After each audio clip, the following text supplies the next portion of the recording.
दोन समीकरण दिलेत हा.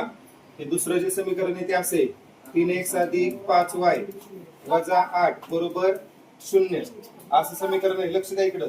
आता हे वजा 8 आहे ते डाव्या बाजूला आहे. आपल्याला कुठे घ्यायचंय ते उजव्या बाजूला. वजाचं काय झालं अधिक. समीकरण 1 मानलं, याला समीकरण 2 मानलं.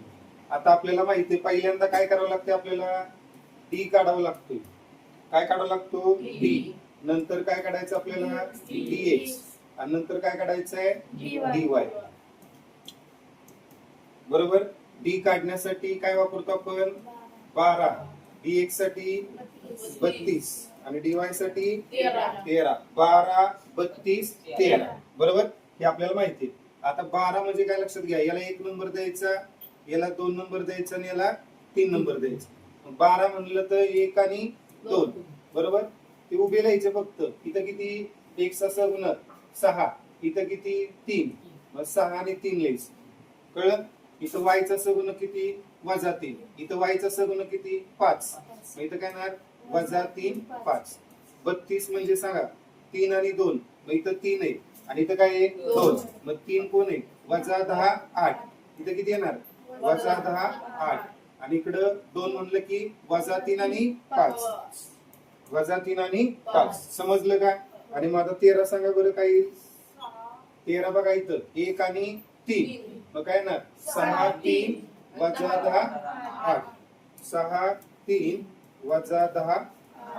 चिन्ह सहित घ्यायचं, चिन्ह चुकवायचं नाही. कळलं का.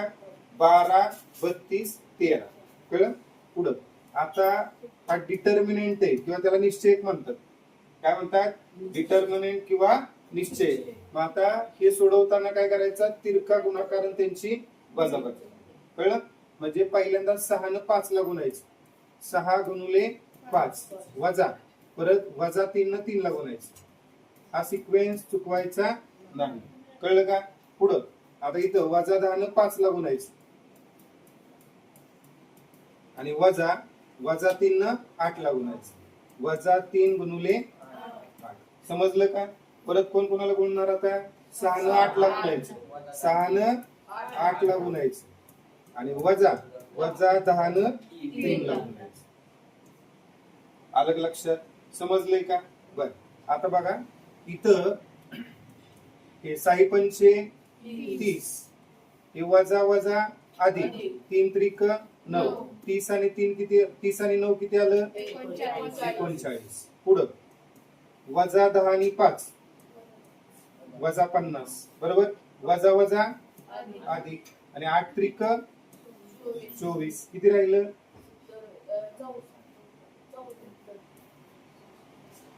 किती राहिलं 26.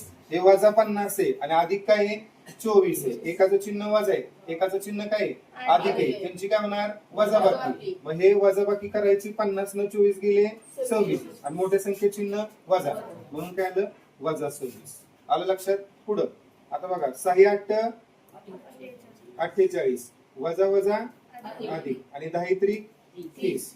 मग आता किती आलं 48 आणि 30 78. किती आलं 78.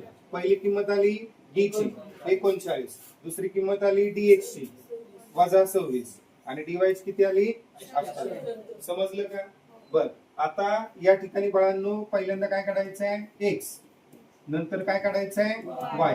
x म्हणजे काय सांगितलं आपण dx भागिले d आणि y काय सांगितलं dy भागिले d. मग x किती आला dx भागिले d, y किती आला dy भागिले d. सांगा dx किती बाळांनो. इथं dx दिलेला आहे -26 आणि इथं 39 दिले d. मग काय येणार इथं -26 भागिले 39 आणि dy किती आलाय 78 बरोबर. मग इथं लिहायचं आपल्याला 78 आणि भागिले काय d म्हणजे 39. आता सांगा 13 दुने 26, 13 दुने 26 आणि 13 त्रिक 39 बरोबर. 13 सक आणि 13 त्रिक बरोबर. पुढं किंवा सॉरी आणखी 39 एक्के 39 बरोबर आणि 39 दुने 78. असं बी केलं तर चालते.